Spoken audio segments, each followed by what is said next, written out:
नमस्कार, अंका क्लासेस पर आपका स्वागत है। लॉन्ग टर्म के सीरीज में आज हम लोग फिर से क्लास 10th मैथ का एक क्वेश्चन है जो बार बार पूछा जाता है एग्जाम में। या तो √5 पूछा जाएगा आपसे, या तो √3 या तो √2। क्या पूछा जाता है कि प्रूव करिए कि √5 या √2 या √3 क्या है, इरेशनल है। Prove that √5 is a irrational. तो इसी जैसे √5 की जगह पे √3 दे दिया, √2 दे दिया, लेकिन इन तीनों में से एक क्वेश्चन क्लास 10th के बोर्ड के एग्जाम में कंपलसरी आता ही आता है। आप जरा आप देख लीजिएगा। तो इसको सॉल्व कैसे करते हैं, इसको प्रूव कैसे करते हैं, इसके लिए हम लोग कंट्राडिक्शन मेथड का यूज़ करते हैं। और कंट्राडिक्शन मेथड क्या होता है, ये बच्चे बहुत कंफ्यूज रहते हैं कि ये मेथड आखिर क्यों यूज़ करते हैं, क्या है ये। तो कंट्राडिक्शन मेथड को अगर हम लोग अपनी भाषा में समझें तो इसका मतलब ये है कि किसी चीज़ को हम कुछ मान लेते हैं। जैसे हम आम को महुआ मान लिए और अंत में पता चलता कि जो महुआ में फल लगा है वो आम की तरह है, तो हमारी बात गलत साबित हो जाती है। असल में हम जिसको आम महुआ माने थे वो आम ही निकला, तो हम कह देते हैं नहीं हमारा गलत है, कंट्राडिक्शन आ जाता है हमारी बात पे। तो जो बात रहती वही सही हो जाती है। तो इसमें भी वही काम करेंगे। इसमें √5 को इरेशनल दिखाना है तो हम रेशनल मान लेंगे। बाद में पता चलेगा कि नहीं हमने जो माना था वो तो गलत साबित हो गया, इसलिए √5 क्या है, इरेशनल है। चलिए let us suppose that, let us assume that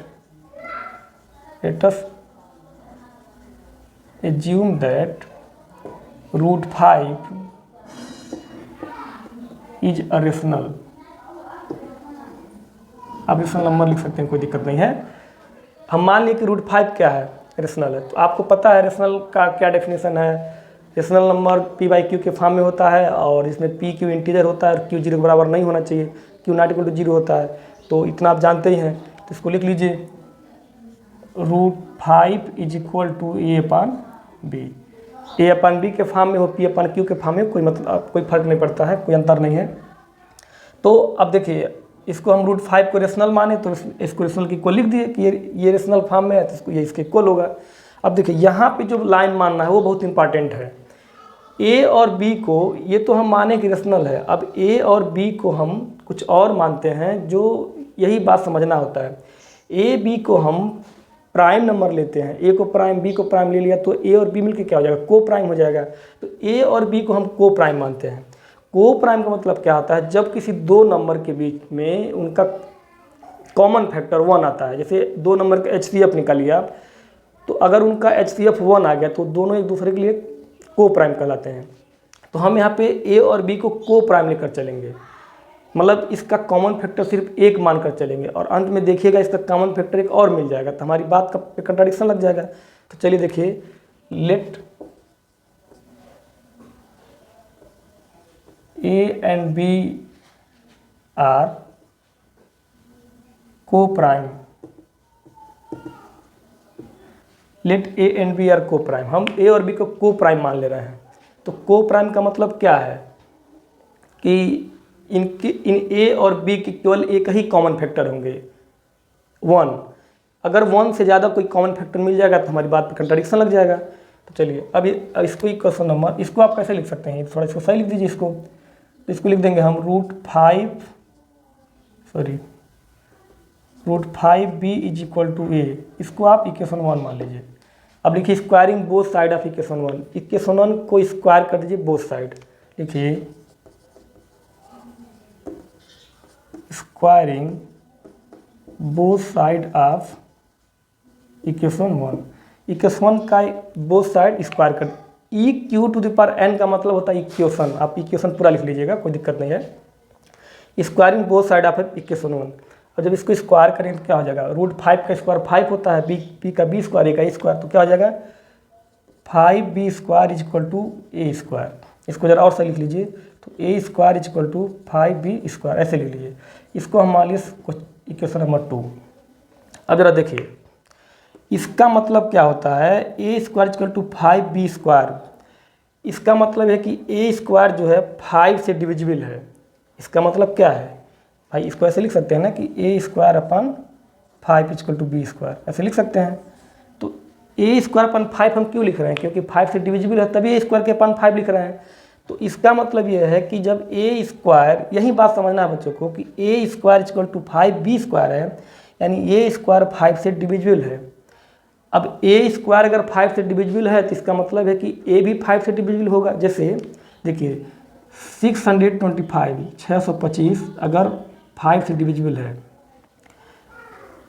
625 किसी नंबर का स्क्वायर अगर किसी नंबर से डिविजिबल है तो वह नंबर भी उससे डिविजिबल होगा। कैसे? देखिए 625 क्या है, ये 25 का स्क्वायर होता है, 25 का स्क्वायर होता है ना। तो 25 का स्क्वायर जब 5 से डिविजिबल है तो ज़रा देखिए 25 क्या 5 से डिविजिबल नहीं हो रहा है? हो रहा है बड़े आराम से। तो इसका मतलब यहाँ ये समझना है कि कोई नंबर यदि किसी नंबर का स्क्वायर अगर किसी नंबर से डिविजिबल है, इसका मतलब है कि वो नंबर भी उस नंबर से डिविजिबल होगा। जैसे हम बताएं ना कि अगर 625 5 से डिविजिबल है तो 25 भी 5 से डिविजिबल होगा। यानी a square is divisible by 5, यहाँ लिख देंगे a square is divisible by 5, then a is also divisible by 5। इतनी बात यहाँ समझिएगा। अब देखिए ए स्क्वायर अगर 5 से डिविजिबल है तो ए भी 5 से डिविजिबल होगा, ये हम आपको समझा दिए। तो अगर ए 5 से डिविजिबल है तो हम इसको ऐसे लिख सकते हैं ए इज इक्वल टू 5 और एक के कोई कांस्टेंट ले लेते हैं। अब बच्चे समझ नहीं पाते ये के क्यों कांस्टेंट लिया गया। तो के की जगह पर आप कुछ भी आप रखते जाइए तो वो ये 5 मान लीजिए 1 रखे तो 10 हो गया, 5 हो गया, 2 रखे तो 10 हो गया, तो वो नंबर भी ए को डिवाइड करती चली जाएगी। तो के कांस्टेंट ऐसा कोई बहुत वो नहीं है, परेशान होने की जरूरत नहीं है। अब इसको इक्वेशन 2 3 मान लीजिए ए इक्वल टू 5 के को। अब इस ए की वैल्यू को यहाँ पुट कर दीजिए, putting the value of equation 3, putting the value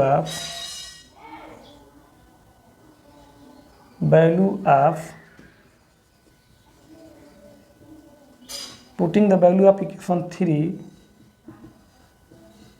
in equation 2, putting the value of equation 3 in equation 2, equation 3 के वैल्यू को इक्वेशन 2 में पुट कर दीजिए। तो क्या हो जाएगा, यहाँ पे ए के जगह 5 के लिखना तो क्या हो जाएगा 25 के square is equal to 5b square, 5b square है इधर। अब देखिए 5 से 25 कैंसिल हो जाएगा, 5 के square is equal to b square. इधर इसको ऐसे लिख दीजिए b square is equal to 5 के स्क्वायर। अब देखिए इसको क्वेश्चन नंबर 4 मान लीजिए। अब देखिए जब यहाँ पे a square equal to 5b square था तो इसका मतलब था कि a square is divisible by 5, then a is also divisible by 5। अब यहाँ मिल गया हमको बी स्क्वायर इक्वल टू 5 के स्क्वायर। इसका मतलब है कि b square is divisible by 5, then b is also divisible by 5। तो लिख लीजिए यही बात, b square is divisible by 5, then b is also divisible by 5। इतनी बात। अब यहीं से समझना आपको, देखिए यहाँ पर भी a को डिवाइड करता हुआ एक नंबर 5 मिल गया और यहाँ b को डिवाइड करता हुआ एक नंबर 5 मिल गया। मतलब हम क्या मानकर चले थे कि a और b को प्राइम है, मतलब इसका एक ही कोई फैक्टर कॉमन फैक्टर है 1। अब यहाँ पे एक और कॉमन फैक्टर मिल गया, क्या 5। देखिए ए का और बी का दोनों का एक और कॉमन फैक्टर मिल गया 5। तो हम कह देंगे कि हमने जो माना था वो गलत हो गया। अतः ए और बी क्या है, को प्राइम नहीं है। अतः √5 को हम ए अपन बी के फॉर्म में नहीं एक्सप्रेस कर पाएंगे। इसका मतलब ये हो जाएगा कि √5 क्या है, इरेशनल है। तो चलिए यहाँ देखते हैं, यहाँ पे समझिएगा।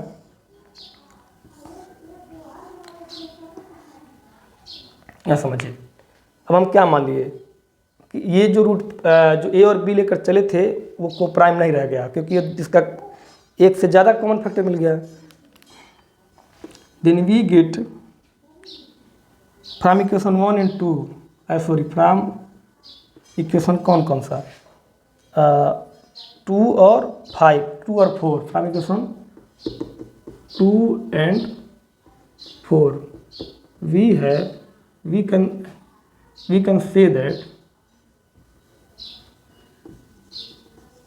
can say that A and B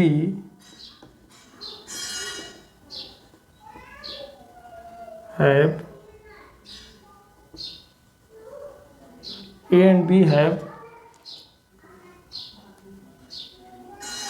another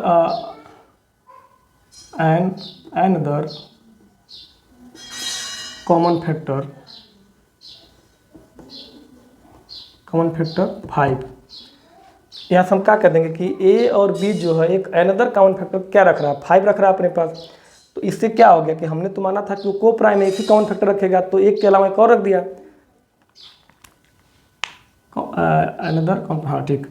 अब इसके बाद क्या हम लिख देंगे, देन तो लिख देंगे which is contradiction,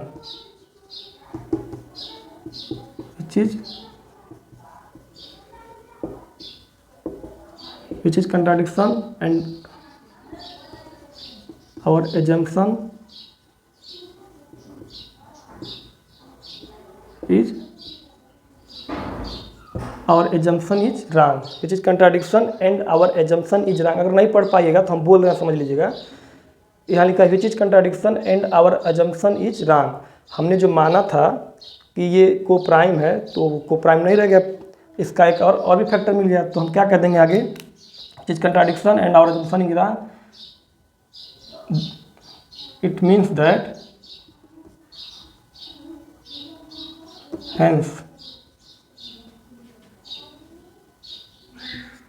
root 5 is a irrational। बस इतनी सी बात प्रूफ हो गई। देखिए कितना आसान है ये बात। अगर आप पूरी तरह समझ गए हैं, और ये एक बार और देख लीजिएगा इसको वो करके पीछे करके, तो ये पूरी बात समझ जाएंगे आप। अगर ये बात पूरी समझ गए हैं तो मेरे चैनल को लाइक करिए, सब्सक्राइब करिए और अपने दोस्तों के बीच में जरूर शेयर करिए। Thank you.